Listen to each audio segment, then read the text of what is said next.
Welcome to Pure Hustle Podcast. I'm Mike. And this is Orlando, and we're on episode 231, an update episode. That's right. And if you're listening in right now and you're wondering, hey, where was the episode on Monday? There's usually an episode that drops on Monday. So remember, we talked a couple of weeks ago or about a week ago. If you missed the episode, we are trying something new for the month of March, and we're doing March Media Madness, and we're just trying to pump out YouTube videos. So we're kind of trying something new. We're going to try and do a few different YouTube videos, kind of get our footing there and see how it goes. So again, if you want to suggest some YouTube videos that you'd like to see, let us know down in the comments. Yeah, comment. Yeah, so let us know. I even love that some people will comment. Yeah, I know. That was great. Yeah. Hey, if you just want to put that helps us in the algorithm. We love it. Yeah. So we're going to be dropping this. This is going to be our midweek Wednesday episode. These are our update episodes, the ones we love. We're dropping them on Wednesdays now? I think we're going to try and drop them on Wednesday. Oh, that's great. I missed the Wednesdays. Let us know in the comments, because I wondered about this. We made the switch. Did the switch affect you? Did it? I mean, I would say it probably didn't, because you listen to podcasts when you listen to podcasts. But I know some of you like the Monday morning commute. Let us know. We're interested, because if we do go back to, more podcasts during the week, would it be helpful if we dropped on Mondays again? Yeah. Did we totally destroy your week? Was your week centered around Pure Hustle Podcast? Do we have that kind of pull in your life? And if we do, I'm sorry, because we're not that great, but hopefully you get some value out of today's episode. And it's an update episode, which I'm excited about. So, yeah, how are things going for you, Orlando? So I will say now, you can label this clickbait Orlando failed. I don't think you're going to get much traction on YouTube. People aren't going to be like, oh, I got to watch this video, Orlando failed. I think what'll end up happening is people will see Orlando failed and they'll be like, yeah, what's new? And they'll keep going. No, I'm just kidding. I'm joking. It is true. I've seen the comments before. It's like Orlando says he's going to do something and he doesn't follow up. Now, I had planned on having 2,500 listings on my eBay store by this time. I do have enough inventory to make that happen. That's not the difficult part. And I can make every excuse in the world. The fact that I got sick and my kids got sick, the fact that my helper took off for a week and wasn't doing listing. I can give you every excuse, but ultimately it's on me. I should have had it done. Now, I will say I can't complain. The fact that I had enough sales where it made it more difficult to get to the 2,500, I'm okay with that. I mean, if you're seeing your 90-day total go up, then even if your listings aren't going up, then you're fine, right? This is going to be weird. My 90-day total keeps going down. Now, this is why. Because I was going what is going on? Because I'm making the same amount of money as I was making a few weeks ago before things dipped. But this is what's been happening. You have to remember that the 90-day total includes shipping. So if I'm selling a lot of clothes, that means a lot of free shipping.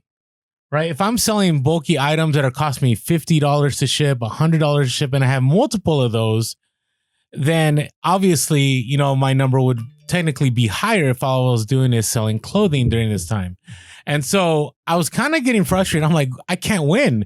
No matter how much I sell, my number keeps going down. And the reason it was going down is because I'm selling more clothing than the usual.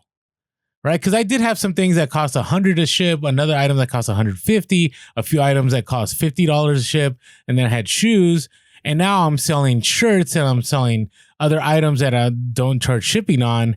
And so my 90-day total hasn't gone down, but it hasn't gone up, which you would think with more sales, it'd go up. So always be aware that when people show their 90-day totals, you got to understand there's a ton of factors. The biggest one to me is always, what is their cost of goods?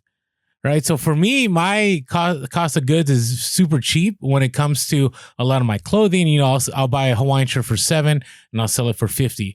I'll buy a pair of jeans for $5, $10 and I'll sell it for $70, $80. So when my 90-day total, let's say, isn't outstanding compared to others, I go, well, that's okay because I'm not paying as much. Now, there are some anomalies. Like we had Osborne a Thrift on here, and he does pay a lot for shipping, but I've seen some of the stuff he's paying $5 and he's selling for $200 to $300. All right, that's a legit 90-day total. That is. You know what I mean?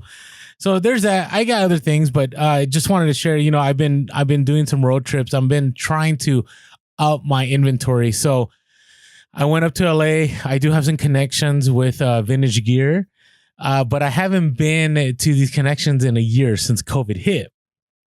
And I was kind of shocked at the sticker price. So, obviously I can't share some of these connections because we have a huge audience, and obviously I would end up earning my own, sourcing opportunities. But there are items that at one time I could pick up for, 20 to 30 a piece. And I remember I was trying to negotiate a deal and it was triple the price. And that's because the vintage market keeps going up in price, and not because of more resellers. It's more of thrifting, sustainability. I've talked about this on the podcast, but vintage gear is going up in price because it's trendy, right? I've talked about how Harley Davidson is going up in price. I've talked about how Carhartt jackets are going up in price. And so what happens is whenever you have a connection that is able to get you a bulk amount of these items, they know what they're doing. They know what money they're making. And that just goes to show you've got to be able and willing to pivot, because you might be solidly in a market and a niche that's doing really well for you. You've got a good connection. The prices are low. And next thing you know, that switches. Maybe the item isn't valuable anymore, or maybe it's harder to source at a decent price. So you always have to be willing to pivot. I've kind of looked at my reselling over the last 3 years, and it's just been like, kind of cyclical. Like there's times where certain types of items I'm really finding easily and they're selling, and then it stops working. I have to find something else. But the nice thing is, as you grow into something new, now you've got multiple things to fall back on, because maybe shoes come back, maybe vintage gear comes back, maybe certain electronics come back and they're easier to source again. You have that knowledge.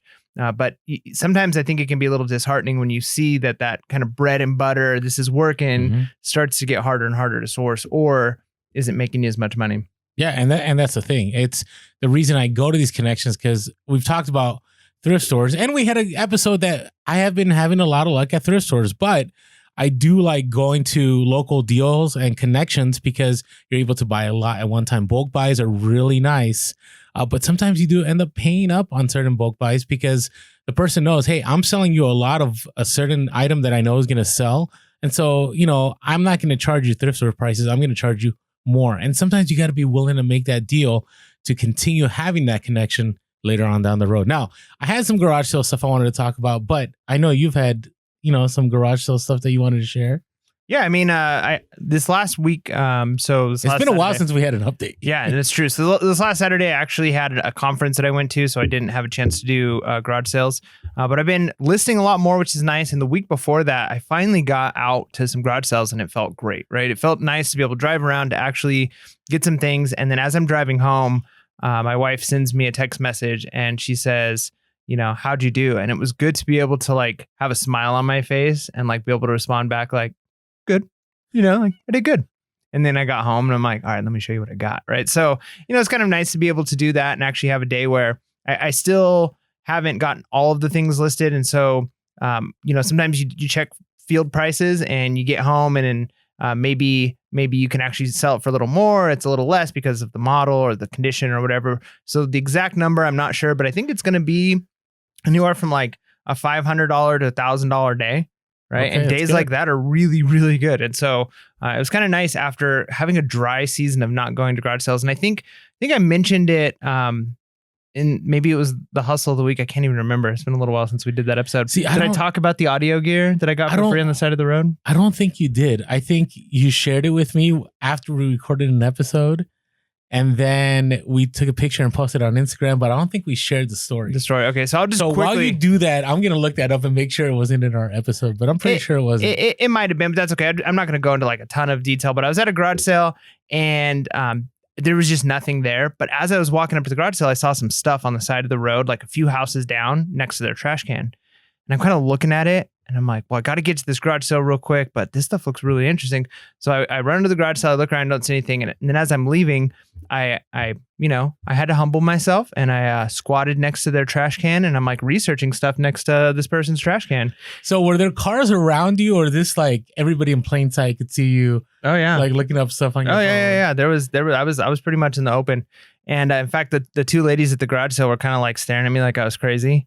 Oh, there's a garage. Oh, the garage sale was nearby. Yeah, it was literally 2 houses down. Oh, yeah. So, so I find one thing that's like really cool. It's like it's a naval equipment of like, it's like a sonar thing.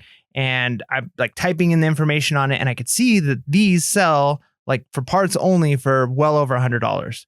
And I'm like, oh man, like this is just by a trash can. And there's all these other things that are like vintage audio equipment. So I'm like, I stood up and I yelled at the ladies. I'm like, hey, are these people just giving this stuff away? And they're like, yeah, it's by their trash can. I think they're just throwing it away. And so in my mind, I'm thinking either they're throwing this away, which it's like 99% sure, because I've picked up lots of things on the side of the road, or, somebody was supposed to come pick them up. It could be a donation pickup. Yeah, I don't know. So, but I was like, I'm pretty confident that they're just giving these away. And so I picked up the most expensive thing and then like one other thing, and I ran to my car because my car was parked like, a good like 7 cars down, and I didn't want to like carry all this stuff because it's pretty heavy. So I jump in my car and I like floor it to pull up next to these trash cans because I didn't want. And I see other resellers starting to pull up. That's what I was thinking about. Like if there's other resellers, I mean, you're gonna have like bees like coming around, yeah. And they started like some people pulled up. They're looking at what I'm doing, so I pull my car up real quick. I just open the trunk, throw everything in the trunk, close the trunk down, and then I'm just standing there for a while. And I'm like, I'm literally gonna stand here out in front. I took my jacket off. I made sure to I'm like looking around, like, all right, I'm not like definitely not stealing anything. Like if anybody wants to stop me, it would have been a better story if like Mike got arrested and had to bail him out. Yeah, or somebody comes running out of a house and tackles me. But it's really cool because it's free. I think I did talk about it as the hustle of the week because it was just the idea of like free to money. And I'm not sure exactly how much I'm going to get on all of these things, but a lot of the vintage equipment, it looks like it sells anywhere from like $20 to $80 untested, parts only, which is kind of how I'm planning on selling it because the stuff is pretty old and interesting looking. But yeah, I mean, it was fun to just go to some garage sales and then do a little bit of dumpster diving. And it makes me think like, I don't know, maybe we need to actually try some dumpster diving sometime. Nah, I'm not a fan of dumpster diving. Now, I know there's some great videos out there. There's actually we have a couple locally. I forget what their name, something killers, but they're up north and they do dumpster diving. They get like millions of views. And I haven't watched their videos in a while, but yeah, I mean, maybe I don't know. There's nothing that intrigues me about it. Like, I guess I'd be more willing to go to the bins again than go to dumpsters. Because dumpsters just seems like you drive from dumpster to dumpster and you could have a really sad day where all you do is all yours dirty. Yeah, you're always dirty and there's nothing there. Yeah, it's a quick story. So I used to be a security guard at an apartment complex. It was actually multiple apartment complexes. Like every night I was at a different one. And there's one apartment complex that I was at where these 2 young guys, they were probably like anywhere from 19 to 20, early 20s, and they would come every once in a while I was there and they would dumpster dive like in the middle of the night. It was like 1 a.m. And, I walked up the first time and they saw me and they're like, we're not causing any problems. We just want to like check to see if there's anything good in here. And I was like, honestly, as long as you don't cause any problems, I don't care. Like, I'm not going to he was a cool security guy. Yeah. Like, cause I mean, what am I going to do? Like chase these guys out? Like they're not like tagging the apartment complex out. See, there's 2 ones. There's the security guards that are hoping to get in the academy and they just haven't made it. No offense to anyone out there. But I used to work security. With those so guys, I used to work with those people and they come in like fully like armored. Decked and, like, out, yeah. Have the radio and every single radio signal. I could have just like started pepper spraying them right then, just in case. So you weren't that guy? No, I wasn't that guy. But I was like, you guys, I remember I asked them like, do you ever find anything good? And then they're like, yeah, sometimes. They started telling me some stuff they found. So like literally after that, every night, some of the places had the trash cans, the big dumpsters locked up. But the places that didn't, I would like walk in and like just kind of glance in the dumpsters, like, is there anything good in here? Because they would tell me some stories. And there's a couple times like I got like this really cool globe that like was like this decorative globe, and I brought that home and a couple other things. And I was just kind of a hoarder at the time. I didn't like dig through the trash, but if there was something cool on the top, I would snag that. I mean, now that we're doing YouTube videos, maybe we'll do one. Yeah, it just would crack me up. I don't know. I mean, I'm sure there's the cool security guards, and then there's the ones that we might end up like having a video of Mike and Orlando goes to jail over a $3 piece of trash. I mean, I do have connections, so if anything went down, I think we'd be okay. Right. But yeah, I don't know if we want to play that game. So the reason I bring this up is because I went to garage sales both weekends, and they weren't massive scores, but they were still scores. So I shared this on Instagram. 2 weeks ago, I went and I picked up a Kindle book, brand new in box, and a fax machine and a Harley backpack and a blanket and I forget what else, all for $8. Nice. And the Kindle itself sells for over $200. Right. So that's pretty crazy. And then this last one, it wasn't that big. I got up around 8 something in the morning, took my sweet time. and I picked up a pair of Sorel boots and a cool snapback hat. One of our listeners actually on Instagram bought the hat. I paid $1 and it sold for $25. So thank you so much, by the way, for that purchase. I would have sold on eBay anyways for that amount. So I'd rather have it go to a listener, and it was a clean hat. So it was pretty awesome.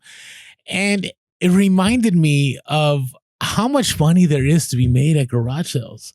Like I look at all my major big sales. Like I do have a ton of money that comes in because of Amazon, which is kind of scaring me as I'm working through my taxes. But garage sale ROI, like you just can't beat it. I shared on Instagram. I sold a Pyrex measuring cup that I paid $1 for $35. Right. I've sold, I sold this like weird. I think it was the hustle of the week. It's this thing that helps your back. I paid $7, sold for $100. Right. I sell jackets that people are like, oh yeah, go ahead and take it. I pay $1 and it sells for $100. Like the garage sale money is so good. And you know, it's funny because people on Instagram all the time comment like, you guys are so lucky that you can do this year round. And we are. I will admit it's nice. We're also paying, what is it, $3.59 right now for gas for a gallon, which is insanity to me that a month ago we were paying, I don't know, like $2.50, I think. Yeah. And it's gone up $1. And so and there's a lot of reasons for that. But part of it is because we live in San Diego. But if we just if I had access to this stuff, like every weekend, like I wish I had the knowledge that I have now 5 years ago when garage sales were super good. I remember going to community garage sales and there's like 100 houses, right? And we haven't had any action like that in a long time because of COVID. So I can't wait. I'm hoping that March and April things begin to change. And again, if you're new to reselling and you're like, hey, I'm going to the thrift, I'm not finding stuff. I've been trying to do the retail arbitrage game, but I don't have enough capital. Go to garage sales. I don't know what better way there is with barely any capital to scale your money so you can make bigger purchases. Yeah, no, definitely. Yeah, I mean, that's kind of nice too, as I'm going through some sale. Like I was going through some death piles today and I'm thinking like, yeah, I paid $10 for this. I paid $12 for this. I paid $7. I've got like a lot of money that I haven't even listed yet, but like I'm looking at my business bank account and it keeps growing. And it's like, how is it possible? Oh, well, yeah, because I basically... I can spend a couple dollars and make $50-$60 and yeah, your money ends up growing pretty fast that way. And of course, you're limited. You can't scale it the same way, but it definitely helps when you can have that kind of ROI. It's just wild. I mean, I think about like sewing kits, like the Busilla sewing kits that usually get 10 cents, 25 cents. You can sell them for $20 to $30. Now, it is long tail, but having 25 cents tied up, like you're good, you know? All right. You got some random stories here? Yeah. So, I went to one garage sale that I thought was pretty neat because the guy, I mean, he had a house, so he didn't like live in an RV, but I could tell by the stuff that he was selling. In a van down by the river? Yeah. I could tell by the stuff that he was selling that he was a pretty hardcore RVer because I recognized like domes and things that are like for satellites so that you can get satellite or DirecTV or those types of things from an RV. Those are special things. I worked at DirecTV, so that's part of the reason I kind of saw that from the street and recognized it. And then the other thing was I live in a fifth wheel, right? So I live in an RV. And so I'm seeing these things. And so I was able to kind of catch the value of certain things that I don't think everybody else was seeing. So we had a lot of things like that. So receivers, video equipment that you would use inside of an RV.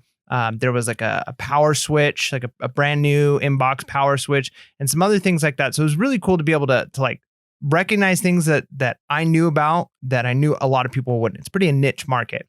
And so I started gathering these things together and I'm making like really good deals. Like something that I think, for instance, one piece of equipment, I think I'm going to be able to sell for like $400 and I paid $20 for it. Right. So with sales like that, like I'm just like grabbing as much as I can.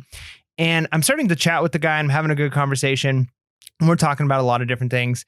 And I don't even remember what brought it up, but I mentioned something about board games. It came up in the conversation and he's like, oh yeah, like I just sold, I've sold a bunch of those. He's like, actually I have one because I told him I'm into the really nerdy board games. He's like, I actually have one in the garage, things I haven't sold yet. So he brings out this game and I look it up and it's a game that I could probably sell for like $50. And so I talked him down to like $5 for it. And I'm like, this is sweet just because like, even if it doesn't sell, it'd be a fun game to play. And I've already got all these things. So I'm not worried about like opening up the box and digging through it. I kind of just look and then as I'm driving home, I stop somewhere and I'm excited about this board game. So I like open it up and I'm trying to look at the pieces and it's missing all of the miniature figures, which is where the money is. Like literally Nice. miniatures and board gaming, like or Dungeons and Dragons. Like there's so much money in those. You know, you sold those like Warhammer Yeah, pieces. I remember. That's where the money is. That's what makes the game. And they weren't in there. And so I could tell by the types of stuff that were in there, like he probably just took them out and put them in another container because he had like separate storage containers in there. So I'm like, I don't remember where it was. Maybe if I drove back, he'd have them, but it wasn't worth it. But what I learned from that, and one other thing I picked up the same day, I asked the lady, it was like a tent making kit thing, like for like kids, like not tents necessarily, but you can make clubs and it's got like these balls and sticks that it's like giant Lego or Rector set type thing. Okay. And I asked her like, does it have all the pieces? And she's like, oh yeah, they're all in there. You know, and I got it for $3 and I could sell it for like 35. So I'm like, oh, it's not even worth counting all 70 pieces that are in there. Sure enough, today I'm going to listing it. And as I'm going through, I'm like, yep, this is missing like 8 pieces. You know, so what I've learned is when somebody tells you it's there, when somebody tells you it's got all the pieces, if it's something you're counting on or you're going to be paying any kind of money for, and it's not just like you're getting it for free, basically, or, you know, $1 or $2, you've got to check. You cannot take somebody's word for it that everything is there, because I've been burned far too many times. So basically the random story is sometimes you win and you kind of can get in that high of you're not checking everything, right? Where if I had to check that board game, if I had to check those pieces, and just a quick count. And sometimes if it's not worth to take the 5 minutes it would take to count the pieces there, then it's probably not worth picking up, right? Again, unless you're getting it. I paid $3, so it's not the end of the world, but you got to be careful because otherwise you can get burned. And then another quick story, we had a package that was sent a couple of weeks ago and it got kind of stuck. You know how like USPS things they're just like in transit and like you don't know where they are. But why is that happening now? Well, so now it's That's what's driving me crazy. It was the I've had a storm. few of It was the those. storm in Texas. I think was a big part of it. But I was sending stuff that wasn't, like it was going up to Washington. I still think that it affected their routes, right? Like planes, vehicles. Like I think that, and maybe that's not the excuse for all of them, but I think it did cause a lot of delays nationwide, even if it wasn't crossing through Texas or in that area. But I think that was part of it. And so anyways, this lady kept messaging us, I'd say almost every day, like, where's my package? Where's my package? And we're like, we're so sorry. Like, we don't know. Like, it's in transit. You know, let's give it another few days. We'll open up a case with the USPS if it doesn't show up. And finally it showed up and the customer is so happy. And she's like, this was the cutest packaging ever. Thank you so much. Love it. And I was like, we're expecting like, we're going to get negative feedback on this when it's not our fault. And when it finally showed up, she was impressed by the fact that we had lemons on our packages. Like my wife likes to have cute poly bags for certain things. And I tell you what, it gets you brownie points. There's times where we get comments where people, and if it's like the same price for these poly bags. So if you're sending women's clothes, now do you have to do it? No, but like we did it because of Poshmark. And so we've got like poly bags with pink flamingos and lemons on them. Yeah, still have those. Yeah. And you know, we get comments all the time that people are like, love the packaging. So yeah, it's good. It sets us apart. It's our trademark. It's like, you know, some people are the wet bandits and we're the flamingo poly Pineapples. bags. Okay. Well, you know, no, it's just interesting because I don't know. I understand the storm, but it's weird. I had 3 or 4 packages like that. And I'm like, wait, it's not Christmas anymore. Like, what is going on? Now, there's a lot going on. I mean, I just saw a news report that whoever's in charge of the post office was talking about that first class was going to be delayed here coming up soon. And I'm just like, okay, like what is going on? Like, come on, we got to figure this out. Now, I'm not going to get into that rant. So I got a handful. So I wanted to update on, do you remember I sent in stuff to Mexico, like, and Peru, like the Peru stuff made it. And I shipped something out to Mexico back in October. And I just got a message from the buyer. I think I shared this 3 weeks ago. And they're like, hey, just wondering where my package is. So I guess it got to the postal agent. He didn't pick it up on time. It actually got shipped all the way back to me, returned to sender, right? And so they spent about $100 to ship it. Now, you got to remember, when you have those refunds, like, you're not losing $100. They paid that $100. But in your mind, it's tough because you have that $100, you know, already it's in your hands. Like, especially since October, I already spent that $100 somewhere. So I'm like, oh no, like, this came back. And, you know, you always have this. I don't have. I mean, it's not an ethical dilemma, but it's like, there's no way for them to come at me if like I just conveniently forget that they returned this, right? And I hope nobody does that. And so I messaged them back, and we're going back and forth. He's like, I really wanted this item. I'm willing to pay for it to get shipped out again. Like, what? Like, again? Like, and by the way, Christmas was 2 months ago, and they really want the item. And so they had asked me if I would be willing to ship it DHL. Have you ever shipped DHL? I know those vans? Yeah. No, I haven't. Okay, so I didn't know that DHL is like the authority in shipping in Mexico. I didn't know that. But I guess at this point in time, when I tried to ship via DHL, they weren't letting me ship my items. So I went through international standard delivery. I did a whole posting. They were willing to pay. I think they only had to pay like an extra $10 or something. So this is what you have to do, and I'll share this later on. And when I'm done with this Mexico part, is if something gets returned to you, if it's a return to sender item, what do you do with it? Right? I usually will not contact until the buyer reaches out to me. So I'll just put up on a shelf, because here's the thing. Sometimes there are people that obviously, have a credit card and they buy something and it's not their credit card, right? And so you ship it out, the person's no longer there or whatever case, and it gets sent back to you. So usually I wait a little bit, because I don't want to immediately, reach out, because maybe that person's not the original buyer. Maybe it's just me and my, non-trusting ways. But I had a few of these, had about 3 or 4 of these that were returned to sender. I'm like, what is going on? And what's happening is, for some reason, eBay and the post office is letting through addresses that don't exist, which is kind of strange, right? And so it made it to where it was supposed to go. Nobody was there. I don't know if it shipped into an underpass or an abandoned parking lot. I don't know where it ended up. Came back to me, and then I get contacted. So what do you do in that scenario? So I've reached out to the buyer and I say, hey, thank you for contacting me. Yes, the item did arrive. In order for you, for us to complete this transaction, I need you to go to eBay. I need you to update your address, and I'm going to send you a new listing. Just pay 99 cents. And, I'm going to have to charge you shipping, because obviously you're shipping again. Right. So you want to make sure you don't lose that money. And it's been fine. I did this 3 or 4 times. People had no problem. I guess they figured the, dollar that I charged them was the handling fee for having to print out the label and stick a new label on there. Right. But it wasn't too tough. And always remember, it's easier to go down that road than to go and do another refund and do a whole nother purchase. Then you have to deal with possible lost final value fees and all that scenario. But it's been weird. I've had a lot of those. So I'll keep you guys tuned in with my package to Mexico story. That poor girl. Like, this was supposed to be a Christmas gift, and now if I check the tracking, let me check the tracking right now. Let's see. I wonder if it's where it's gone, because last time it took 3 months to get there, and this time, let's see if it'll make it there in a week with international standard delivery. Have you done any international standard delivery? No, we're still just GSP only. Okay.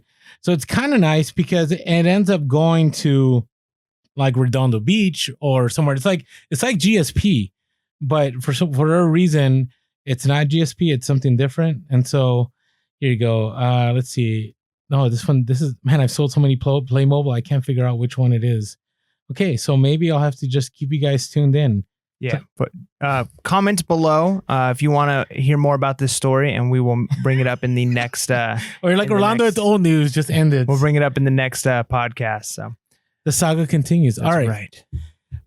I think. I wanted to share something real quick though. What you got? So I failed. Here's another fail story.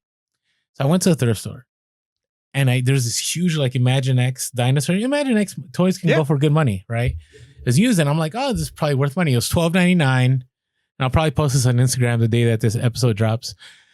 And I'm like, sweet. So I check comps, and like I see comps of like $90, $100, and I'm like, awesome. So I picked it up. I was gonna post on Instagram like in 10 minutes, because we like posting 2 or 3 times a day. And then I search most recent, and it's only worth $30. Now, tip, okay? when you're searching, sometimes you like to go highest price in shipping because you like to know how much I can actually get for this if I list at the top. But you also have to understand seasonality. So this dinosaur thing was selling for a lot of money before Christmas. $100, $125, on the low end, $70, $80.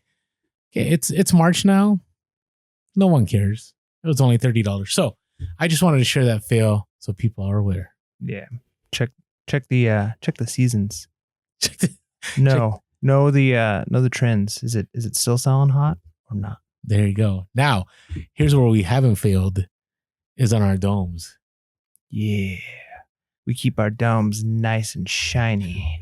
So before we get to our reseller topic, let's talk a little bit about skullshaver.com. It's still working for you, right? Oh yeah. And actually, so I've only been for the most part doing with lather and wet, right? Because I love the fact that I can throw some shaving cream on there, some water, and I can do it in the shower if I want to. And we use Skull Shaver. We've got the Platinum Pro Pitbull. It's like super nice. We love this thing. Really gets it close. But there was one day I was running really late and I didn't have time, and I'm like, I think Orlando just does it dry, and so I'm going to try it without anything on there, and it worked. I was so amazed because like normally like I've never had success with electric razors at all. And I feel like they're always like they catch and they snag and they don't get very close. And so in my mind, it was the fact that it could be wet that got it close, and it worked just as well dry. I mean, I was so impressed. So I've done it like 2 or 3 times now like that. It's a little bit quicker. I like the process of putting the lathering up some soap on my head. But you know, if you are, you know, a person who values your time and you value looking good, and you're bald, you need to get yourself a Skull Shaver. They're amazing. We love them. We use it all the time. Use promo code PURE. You will get a great discount, and it lets them know that we sent you, which helps us out. So we'd really, really appreciate that. All right. And also, we really appreciate, we keep getting new members on buymeacoffee.com/purehustle.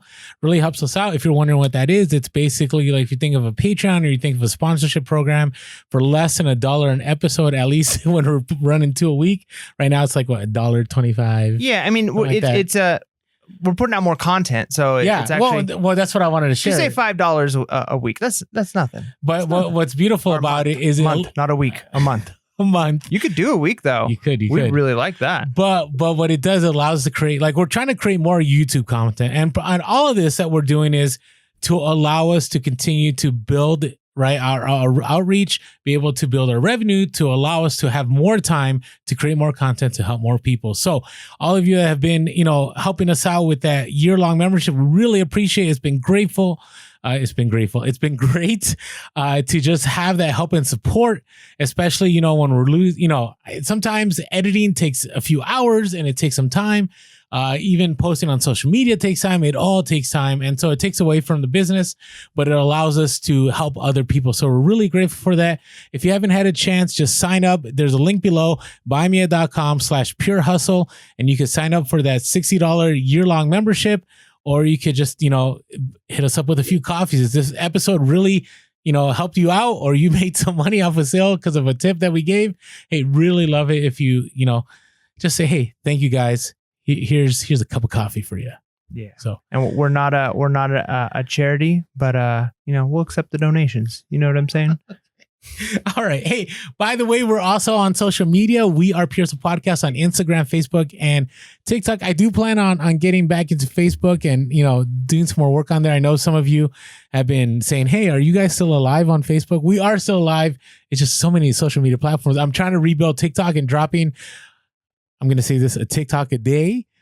Which takes some work on top of everything that we're doing. But we have a great audience. We have great followers on TikTok. And so we really want to reach out. Also, we are on Twitter as Pure Hustle Cast. And then we are also on Clubhouse as a Pure Hustle Cast. So check us out on Clubhouse. Clubhouse is definitely, there's a lot to learn, but I will say my warning, like you can get lost in Clubhouse for a long time. So I see people that like are on Clubhouse at 8 in the morning, and then I'll get back on Clubhouse at 8 at night, and there's the same people. And I'm like, wow, that's intense. Sounds like an addiction. Well, yeah, I mean, I guess, I need to stay away. It's nice to have, but it's nice to have background noise when you're working, you know? So when you're done with Pure Hustle Podcast, you can go onto Clubhouse and, you know, maybe we'll be there. So Also, hey, if you haven't had a chance yet, we are on YouTube and we're dropping 2 videos a week outside of the podcast right now in March. And so make sure to hit that subscribe button and that bell notification to be notified when videos drop. We're going to be dropping videos all the way from, simple as what's sold to how to ship something to how to use therapy to some thrifting videos, you name it, we'll be creating it. Yeah. And thanks to everyone also for the reviews on iTunes. It's been really helpful. I think we are the most reviewed reselling podcast out there. So we are grateful for all of you. We love that. So if you want to make it into the 500 club, if you want your review to be one of the first 500, because I mean, like Doge, we're going to the moon. I'm so tired of hearing to the moon. Like that is. We're going to the moon. On TikTok, everything is to the moon. Like it doesn't matter what stock it is. It could be like the worst stock, to the moon. Well, and that's funny because my wife and I have said the same thing, because the to the moon phrase. And so I've been like jokingly, I very affectionate with my wife, so we text all the time. But I've started like kind of almost tongue in cheek texting her like, I love you to the moon. Right. Like, nice. And I know that there's like people who really say that, but like, it's kind of just like on top of what's going on. Well, you also go diamond hands. You text your diamond hands. So, I was hanging out with one of my other guy friends. We were doing something and my wife sent me a text message. So I went to respond to her, I love you to the moon. And I sent it to my other friend and he just like looks at me and I'm like, what can I say? Nice. So be careful who you text. Oh man. We all have stories. Yeah. I mean, that was an easy one.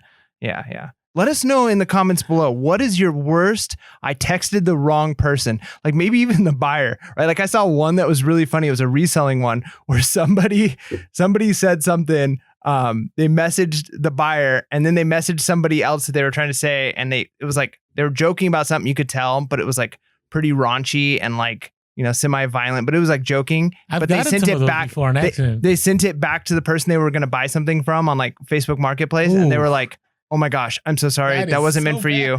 I'm so sorry. Can I still meet up? Like, so yeah, be careful who you're sending messages to. That would be really awkward. Yeah. So, hey, anyways, it cracks me up because the other thing I'm seeing, and this is like TikTok status when it's like 5 stocks that you need to buy that are going to go to the moon. And it's like, the best is I sometimes see like, there's one guy on there. He's like a 16-year-old kid. He's like, I've been doing some analysis and looking at the candles.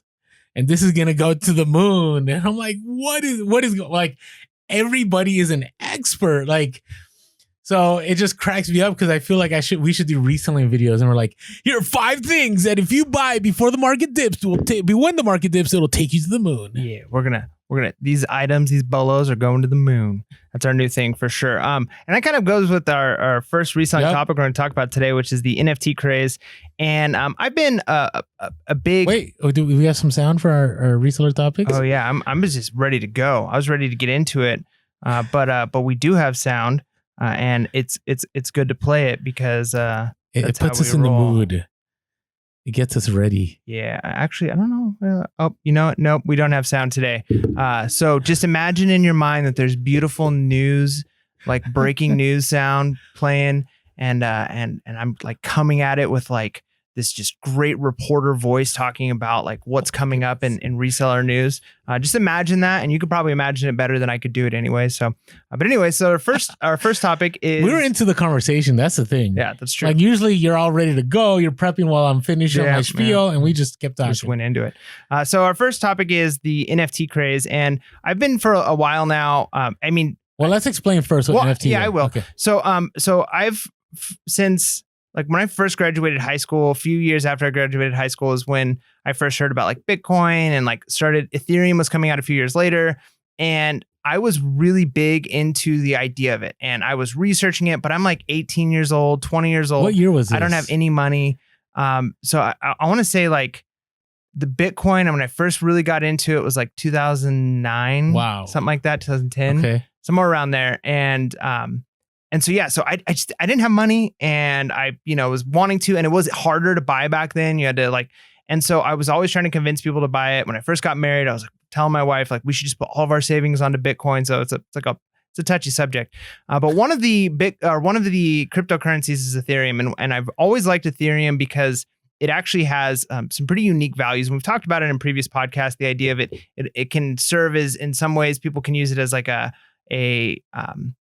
I think you and I have talked. I don't think we've talked. No, about I mean, I have mentioned it on the podcast, but it's like an escrow. Like it can work as an escrow because it basically holds multiple parties accountable because multiple parties are like utilizing the same systems and they can keep track. And so there's a lot of benefits. And the cool thing about Ethereum is other people can build code. Like they can basically build computer codes on top of Ethereum that allow it to do things, but it uses Ethereum blockchain technology. If you're not, so it's like the internet, kind of. I mean, Bitcoin's like gold and Ethereum's like the internet. Yeah, kind of similar. So anyways, part of the things that have been built. Welcome to the crypto podcast. One of the things that has, definitely not an expert. Don't listen to anything I say. But this is related to reselling. Just saying. So, one of the things that's connected to the Ethereum, somebody built on top of the Ethereum block, is these things called NFTs, and basically it's artwork or other collectible things. Imagine like memes, little pictures, little GIFs, things like that.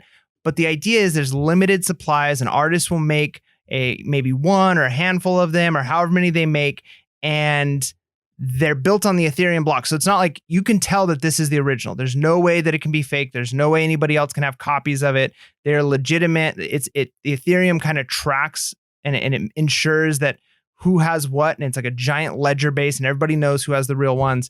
And because of that, it creates this idea of scarcity. And scarcity is all about, I mean, that's what reselling, that's what economics is, right?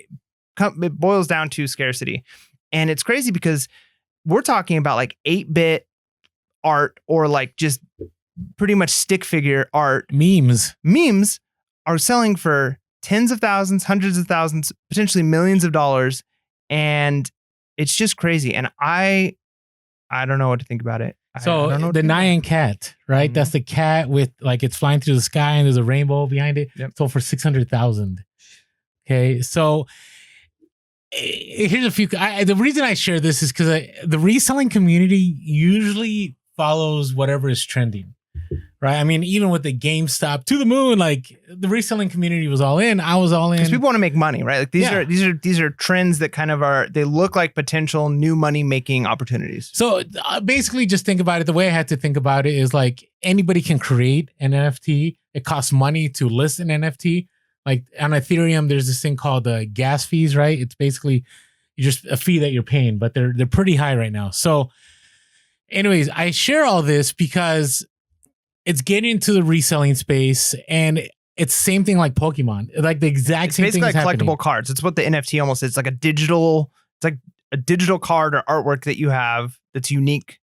It's absolutely unique, right? There might be several copies of this one if the artist made multiple, but it's a unique version. It's like a one of whatever, right? And yeah, and it's one. Yeah, it's you can always trace it back to the original, right? I've actually bought. You have some? Yeah. Well, I went to Top Shot, so I don't know if you know what Top Shot is. So Top Shot is basically NBA basketball cards that are digital.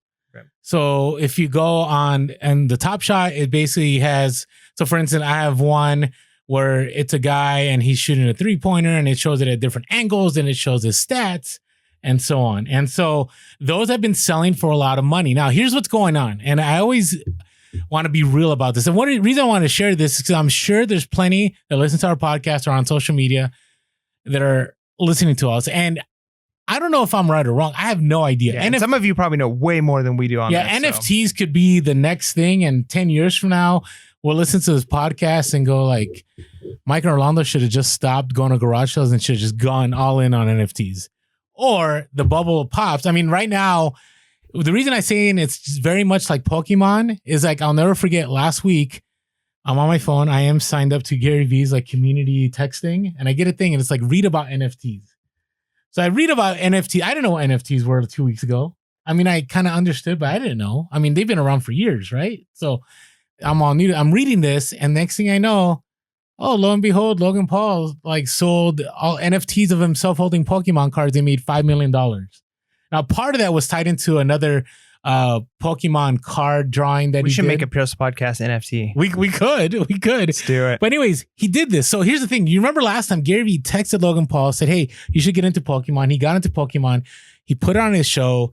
he made millions of dollars. He did it again. And now Gary Vee, Logan Paul, Mark Cuban, all these like Elon Musk, all these wealthy people are talking about NFTs. And so just be careful because there are some, that are making a lot of money. So for example, I talk about Top Shot. So there's a LeBron James that just sold for $200,000 a Top Shot. And I'm like, wow, that is amazing. And all it is just a digital basketball card. Right. And it's blowing up. So right now, I think we're at Gary Vee says we're not at the top. He says like, we have a ton to go. I don't know. Yeah. I myself have a hard time with this because it's kind of like, I guess this is American materialism at its finest. Yeah. Well, but that's the problem though. People aren't really, I think majority of people aren't buying this because they think it has value. So for instance, if I were to buy a piece of art from an artist, there are going to be some people who are buying it like this. Well, there's this Beeple guy right now, whoever that is, that just sold a piece for like, I don't know, $6 million. Right. Yeah. No. So, but that's the thing. So if let's say there was a shirt or hat I wanted a Patagonia hat and I wanted one that's like vintage, it's really old, but it's good condition. I'm willing to spend $100 for it. To me, that's got value. I like it. I want to wear it. And so I'm willing to pay that. Things like this, a lot of times what's happening with it is I'm buying it because I'm hoping somebody else will want to buy it for more because they think somebody else will buy it for more, but they're not buying it because they're like, this thing for me is actually worth $500. Oh no, that's NFT. What's happening right now. Yeah, I think people are buying it because they're hoping to sell it to somebody for more money. A lot of people are. I think there are some people that are really into it. Like I thought about it. If I was super wealthy, would I buy one? I think I would, but I'd have to have a large flat screen that I could display it on. Right. But then I can also just display a Mona Lisa. No, I could display the same thing. And it's just nobody knows that it's the real NFT. You know what I mean? Like, so really it comes down to it's only because the scarcity and the fact that people are willing to pay for it. So yeah, that's what makes me feel like it's a bubble. Again, I don't know anything. I'm nobody. I'm not a financial. I just thought I'd bring this up. I don't know if it's a bubble or not. It's interesting because we're supposed to be in an economic kind of downturn, but the stuff right now, this feels so much like the 90s with baseball cards. Yeah, well, that's like next level, like 100 times exponentially greater than that. And I think we should have seen this coming in the sense that we've talked in the past when it comes to like bands, right? So like the reason why like Nirvana shirts all of a sudden became big again, like, 10 years ago is because people whose parents, they were teenagers when Nirvana came out, right? And then they want to share that with their kids, and so they have their kids listen to it. And so it becomes trendy. Or the same thing, like I'm showing my son Pokemon, right? Because I liked Pokemon when I was a kid.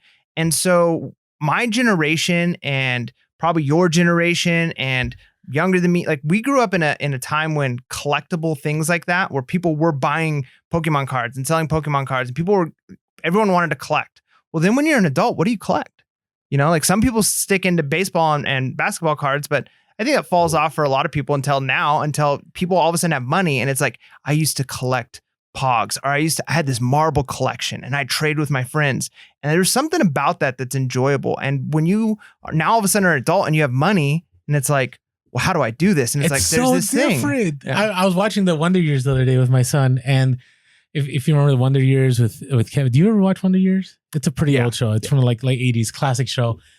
But Kevin and Paul Pfeiffer are like in their room and they're trading cards, and Kevin wants Pfeiffer's McCovey, and he's like, hey, can I get your Ted Williams? I'm like, they're talking about cards that are so much money now, right? Mm-hmm. But that's what I remember in the early 90s. Now, I didn't get all into cards, but I remember like, hey, I'll trade you my Griffey for your Ripken, like, and stuff like that. And now it's on a whole new level. And so maybe it's something looking into, maybe it's worth investing, but there's also the fact that maybe it's already at the top of the market and a lot of people are going to lose money. Don't know. Right? Because this and this too, people are like NFTs to the moon. Yeah. Cause that's the hard part is there's not, you could say there's no intrinsic value in a lot of things like art. But the fact is there is in a sense.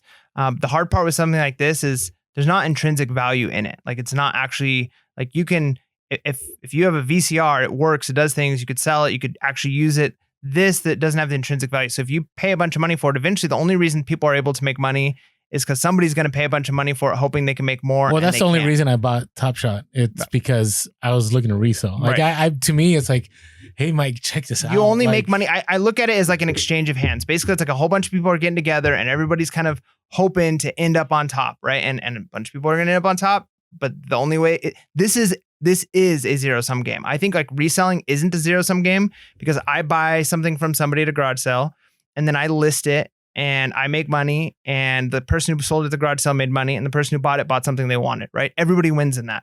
But in certain things, like when you're short or not short sum, but when you're trying to like day trade stocks, or when you're doing, it is a zero sum game. The only way you make money is if somebody else loses money. At the end of the day. I know that's true. That is true. So we'll see. I mean, we'll see where this goes. I'm kind of, it's so interesting that we're talking about this, but we're also talking about hoping, people are hoping that the government will pass a stimulus package. Right? At the same, like it's two Americas, right? It's just wild to me. So, all right, let's come back away from the digital world. But anyway, before I move on, just understand influencers do move these markets. Like, think about this. Like, it's only because of influencers. All right. Maybe I'm wrong. Let us know in the comments. Are we wrong? Are we off? Should we just drop it? Should I just sell all my crypto and just go all into NFTs? Just let me know. So I'm out of stocks right now, so I'm done. All right. Let's talk about tricky eBay return policy. Have you had some interesting scenarios with returns with eBay lately? I don't know about like somebody says, "Hey, I want to return this," and you're like, "Good," and then they don't return it. It says, they must return it by this time, and you don't get it back, and eBay isn't willing to close the case. Has that happened to you? I haven't had that recently, huh? Okay.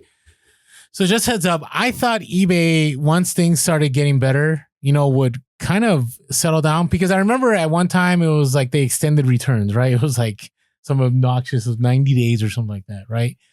And then I was getting, reports in the DMs from people DMing me and saying, "Hey, Orlando, by the way, you can now call after 5 business days and have it closed." So I had some major returns that I was not looking for. Now, I will tell you, Mike's going to hate this, or he's going to like this, because I was so anti-PayPal and I was so looking forward to managed payments. But I'm down the middle right now. Like, I don't like getting that email that says your funds are on hold. I just don't like it. Not that I need the funds, not like I'm waiting to get paid out so I can go source, but I just don't like the idea that my money is being held hostage at the mercy of a buyer who's lagging on returning an item. Like, it just bothers me. It's like, I should be able, especially if you've been selling for a while, like, you should have enough credibility with eBay, with your feedback, that, hey, you're gonna refund that person the money. It's not like you're gonna shut down your eBay store and you're not gonna refund that person anymore. Well, what's happening is I'm having all these returns. People aren't returning it. I keep having to call eBay and say, "Hey, I'm just following up with this return. Can we close this case?" And the latest one was interesting to me, because it was like $180 sale, and the person was upset and they left me negative feedback. I got the feedback reversed because it wasn't my fault, and the person hasn't shipped it out, and they had until the end of February to ship it out. So I call eBay. I'm like, "Hey, can we just close this case? Even in your notice, it says that if the person hasn't shipped this out by this time, this case may close." And they're like, "Well, let me look." And I'm like, "Oh, actually, the person opened up the window to print a label, so we have to give it another 5 days." I'm like, wait. They opened the window? Yes, but they didn't print a label. Well, no, because if they printed a label, it would tell me that your item's being shipped.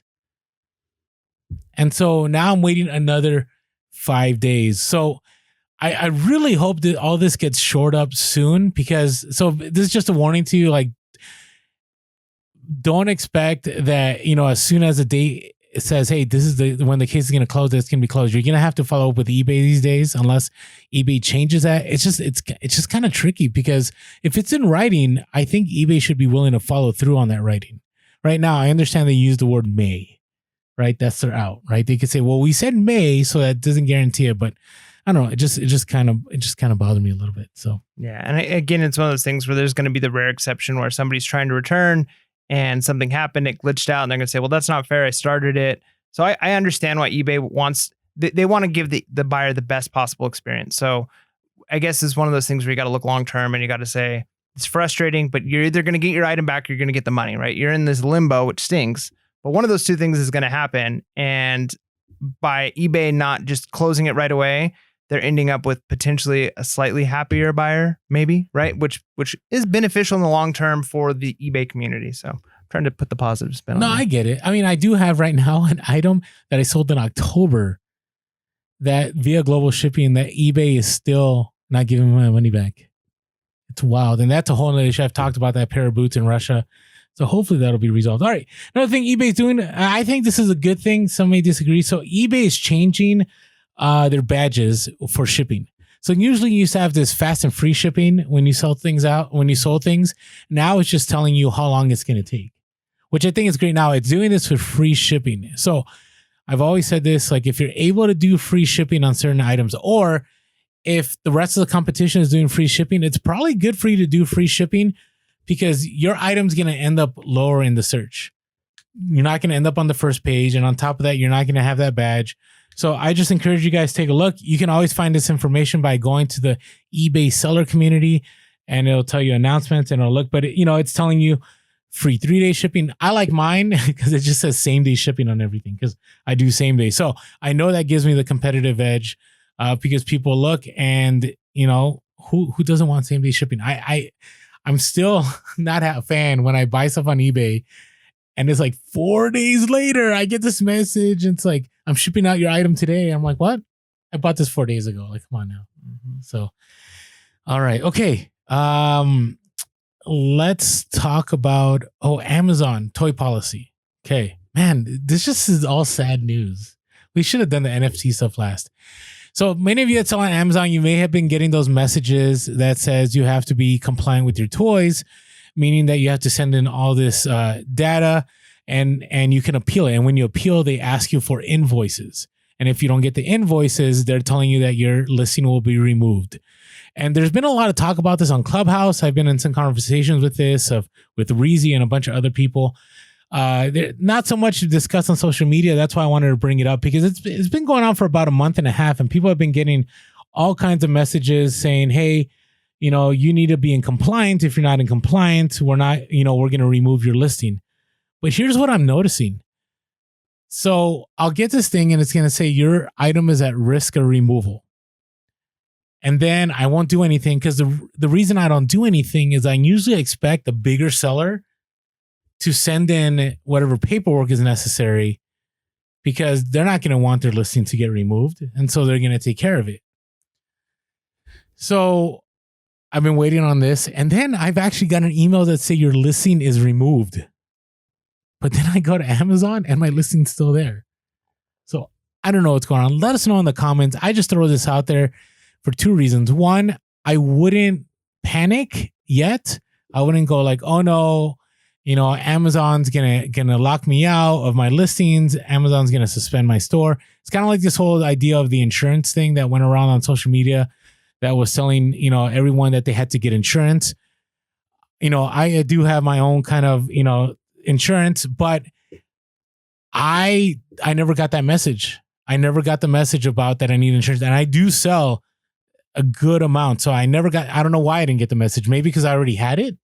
I don't know, but I didn't have my, stuff uploaded. So I don't know what happened. Right. But anyways, number two, I think it's time for people like I do a lot of retail arbitrage, so I'm still going to do it, but it may be time to look more into invoices, right? Into going into distributors.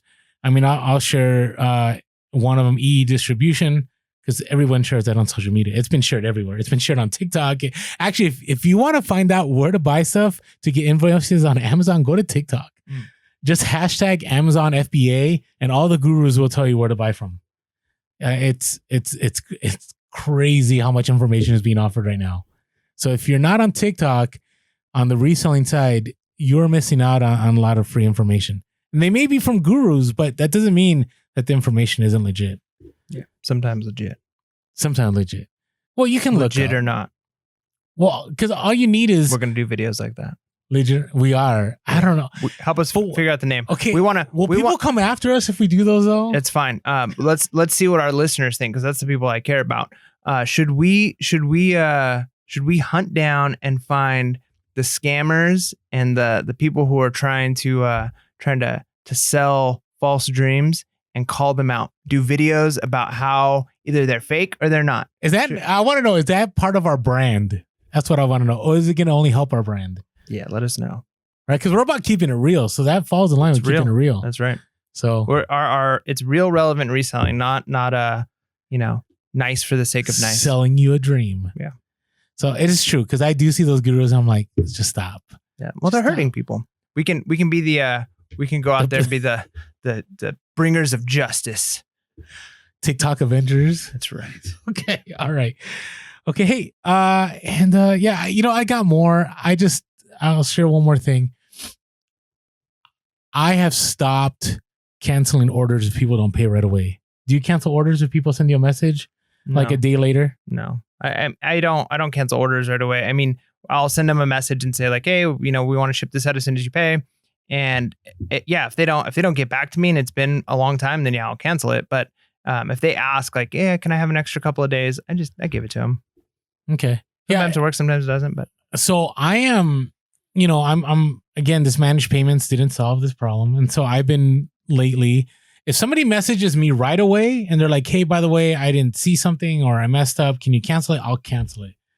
If it goes on a day and I don't hear anything, and then out of nowhere I get this message like, hey, can you cancel that? Whatever. I'll just ignore it. Because on the second day I have it set up where my unpaid item assistant picks it up. And then I'll get a message and it's like, hey, can you cancel this? And then I message back and say, hey, I'm sorry.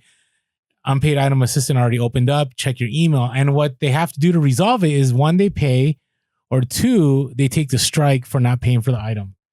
And so I'm just trying to do my little part in the reselling world to make things better for everyone. So I can see that. That's where I'm at. Yeah. All right. That is our reseller topics. Yeah, and then we don't have the bolo sound either. So I'm gonna drop that like bolo. Woo woo. I think that's kind of how we started doing them. What's your bolo? There you go. See, that's the second part, and that's we're right. good. We're good to go. So my bolo is obviously we like dead stock, and we've talked a lot about when you can find new with tag things at thrift stores or garage sales. And I did really well at a garage sale a while back where I got a bunch of like compression, like football pad shorts. So they like go underneath of your like pants or your shorts, and they're like little padded. And they were all new and they were all the same size. And there was a couple of shirts too that had some pads on them. And the idea was, this guy, I was talking to him about like why he had them. And he was like getting into like flag football, and he was an older guy. And he's like, and I hurt my knee and I just had all these and never ended up using them. Right. So, and they ended up selling really well, and I've been selling them consistently. And it got me thinking that like a lot of times, when I go do retail arbitrage, sometimes there's things you overlook. Like you think of things like cleats, right? Or you think of certain things that are like the obvious. Okay, football, it's football season. Kids are going to need, certain, like there's big things like pads and this, but there's a lot of accessories that go. And I remember back like when I was playing football in high school, and there's like lots of accessories that kids wear, like little bands on their arms that like will hold certain things, or, wrist things or knee things. And so if you can get accessories to the sports or accessories to things that are in, right? Because a lot of times we think of just the big things. Like we think of, it's boating season. I mentioned this back when we first started, it's boating season, so yeah, if you could flip boats, that'd be great. But if you can't flip boats, there's accessories to boats, right? Well, what else do people need? Well, they need life jackets. They need these, the blow horns. They need this. So the bolo is essentially, think of whatever is in season right now and think of the accessories that go with it. The things that often get overlooked because there's going to be money there just as much as there are in the big things that you might not have access to or might not be able to actually flip. And I think that's a great bolo. In California, we're finally getting back to high school sports. Mm-hmm. Well, okay, not everywhere. But at least the school now my kids have been in school since August because they got waivers. But the schools that they go to didn't have sports, and now they're just getting back into sports. And so I know other parts of the country are getting back into sports too. So there may be a shortage, right, on getting certain items. Maybe some items that are off season. So I definitely see where you're going with that. So All right. So mine is laser disc players. Ugh. Yeah. I haven't had good experience with those. Okay. Oh, like you picked them up and they were no good? Yeah. Like they didn't work? Yeah. Well, I had one that I bought I bought a laser disc. I bought the movie Big on laser disc to test Yeah. to see if it worked. And the disc got stuck in the unit. Oh, man. And it was like, well, either I sell this unit for parts now with this disc stuck in it that I bought, and I had to like have it. I wanted to test this unit fast. So I had it shipped from eBay. I bought it on eBay, and it was like, like 6 days. I had to wait for it. For the disc. Yeah, for the disc. So I could test this thing to see if it worked. And now I'm like, well, this laser disc is stuck inside. And so I can either like literally break this thing apart because I couldn't get it out. Like there wasn't, even when I took the top off, like unless I was willing to like really take it apart and potentially break it. You're killing my bolo right now, but go ahead. So that's my only experience with laser disc. So what happened? Did you sell it for parts? I sold it for parts, and then the guy was upset because he said it didn't work when he got it. So did you get a return? No, he kept it, but he complained about it. Well, did you make profit on it still? Yeah, I made profit. Yeah. Good profit? I probably paid like $6 for the laser disc player, and I probably sold it for like 70, and shipping is, probably like 25. Okay, So yeah, I made money. Still a bolo. Yeah. Still a bolo. Because they're scarcer. They're not, you cannot find them the way you used to be able to find them 10 years ago. And I had one that I sold. I think I shared this as a hustle of the week or not. I can't remember. Did I share this as a hustle of the week, a laser disc player? Man, it just, everything's just so like, we've been going. Let's just assume not. Okay. Yeah. Anyways, the reason I say this because I have a few of them, and I didn't list some of them. They've been sitting in my storage literally for 2 years. And I'm like, I wonder how much they're selling for. I look them up. They've actually gone up in value since when I sourced them. Do I have any sitting up there? You might. You might. Those dual decks you have up there have gone up in value. Oh, I need to start listing those. So, all right. So we should bring back the Korg. Yeah. That was the other thing. I was thinking about that actually today when I was eating lunch. I was like, I need to fix that thing and send it out. The real ones remember the Korg from previous podcasts, like episode 29 or something. That's right.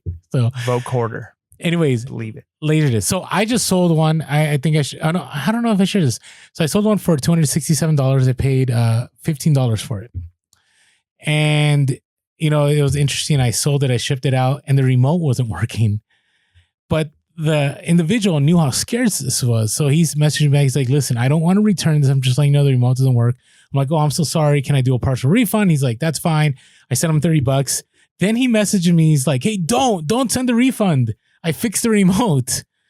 Well, he's like, oh, nice one. Yeah. But then he's like, I'll get you that $30 when I can. And he did. Oh, really? That's why there was $30 in my PayPal the other day. Hey, that's where that came from. I'm like, wow, I got $30. He actually paid me back. It all makes sense now. I love eBay buyers sometimes. So the reason I say this is I've noticed with my Laserdisc players that have been sitting in my storage that they've actually gone up in value since they've been sitting there. And that's why it's a bolo. So I may list those soon. I'm not going to make guarantees. I have a lot of other clothing inventory that are going to be a lot faster for me to process, which are going to bring in probably the same amount of ROI. And so it may, that's why I'm just hesitating, but maybe because the market's getting up there that it's going to sell for more. And Laserdisc is really easy to test as far as, if you just have an older TV, you just got to do the auxiliary inputs, right? And you can get any kind of Laserdisc on eBay for like $6, $7. I mean, I have Jurassic Park and some other movie or whatever, but I use it all the time. And so it's pretty simple. Right. And there are some people out there that are collectors and do like Laserdisc, and they're willing to pay up. So keep an eye out for Laserdisc players. Yeah. Oh, you can also use them for karaoke too. I think that's why some people like them. Yeah, that makes sense. So, all right. So what are you looking forward to here? Man, I don't know, a lot. I feel like I'm excited for the month of March. One, we're doing the YouTube thing. I think that's pretty exciting. And I feel like there's like a lot of changes. Talked several episodes ago about kind of some business ideas that I was kind of getting started, and I feel like I'm starting to make a little bit of progress in there, and I'm kind of catching my groove. Now, it looks like I'm probably going to be going back to school, like in class next month, which is going to probably throw a wrench in everything. But, I feel like life goes in cycles, with how you're feeling emotionally, physically, your drive, like in business and all of that stuff. And I feel like I'm at a good place where I'm like ready to just grind. I'm ready to just like grind out whatever it takes, just work really hard. And so I'm just in general excited for this month because I'm like kind of dedicated. Like I'm just gonna do it this month. Like whatever it takes. I don't want any free time. I don't need to watch TV. I don't need to just read fiction books. All the things that I normally spend time on. My priorities are church, my family, and business, right? And I'm gonna pour effort and energy into it. And I don't need as much downtime as long as I get a little bit, and we'll see how it goes. I might come out of March and go, whoa, I burnt out. But I'm gonna do the best I can, and I'm just kind of excited to see where it takes me. So I know it's super general. It's not like I'm excited for this sale coming up, but no, Mike is energized though. I mean, before the podcast, I was telling Mike how I can't stand days like today because it's so busy. Mike's like, "Don't you love it? You had stuff to do all day." And I'm like, "No, like there's a reason I'm a full-time reseller. It's because I don't like my days being stacked." But I love doing the podcast. By the way, this is the easiest part of my day today, so it's all good. We're keeping it real. We're always about keeping it real. Yeah. So, but speaking of keeping it real, I still got to finish up my taxes. Ooh. I am scared. There's two things I fear in life: God and the IRS. Mm-hmm. And so, more people are more afraid of an audit than they are of death. Are you It's a legitimate serious? thing, yeah. Yeah. Well, I'm not fearful of an audit. It's just one of those things where I looked at 2020, I'm like, wow, it was a good year, right? Which means taxes. But you like put money aside every month into an account for taxes. Yeah, I do sometimes. I mean, I have there been I do take the penalty sometimes because I'd rather have the cash flow at the moment. So you might disagree. I get it. People might disagree with me, but I'm more of like, hey, it's kind of like one of those things where Dave Ramsey talks about this whenever you work, you should put 0 as your amount of exemptions, right? So you're getting not 0. You should put the maximum. Just ruined it. Reverse that. You should put the maximum number so the government has less of your money, so you can use more of your money at that time. Yeah, don't use the government or the IRS as a savings account. Exactly. So I'm sorry I messed. I wish we're not going to edit it out, but don't put 0. Instead, put the maximum amount. Yeah. So the government isn't your savings account. The ideal situation. Not giving financial advice. Yeah. That's just what Dave Ramsey says. Yeah. We're not doctors. We're not lawyers. We're not CPAs, so don't take any medical advice from us or financial advice, and don't eat lead paint, right? Like we'll put all the disclaimers on there. But yeah, so money's worth more today than it's worth tomorrow, right? So you want to have Especially it now because right of inflation. now. And then the other thing is the ideal situation is to walk out of your taxes with 0, where the government isn't sending you any and you're not giving them any. Because technically, unless it's because of like credits, because of like childcare or whatever, things like that you're getting extra money from. But if it's because you've paid too much and the government's giving you that money back, you've literally let the government hold your money and make interest on it for the whole year. And if you owe them money, well, then that kind of stinks too. But the ideal situation is to walk away with 0 because that means you had access to your money the entire year. But in a weird way, you owe less. Yeah. Because money's lost value over that time. Yep. And that's why I do it that way. So anyways, not advice at all, but I'm just scared. Okay. And then I'm still organizing and I just got to catch up on my listings. I got a ton of inventory I need to list. And so I'm going to take care of that. And hopefully I'll have a better story for everyone when we get back for our next update episode. Yeah. And hey, make sure to tune in to our YouTube. We're going to be dropping another YouTube at the end of this week. So stay tuned for that as we continue our, what are we calling it? March Media Madness. I don't know. Names, they don't mean anything. So we're making YouTubes. That's what we're doing. We're doing the YouTuber machine. On the internet. That's right. On the interwebs. All right. With that being said, hey, make sure to be real. Be relevant. And be reselling. Peace.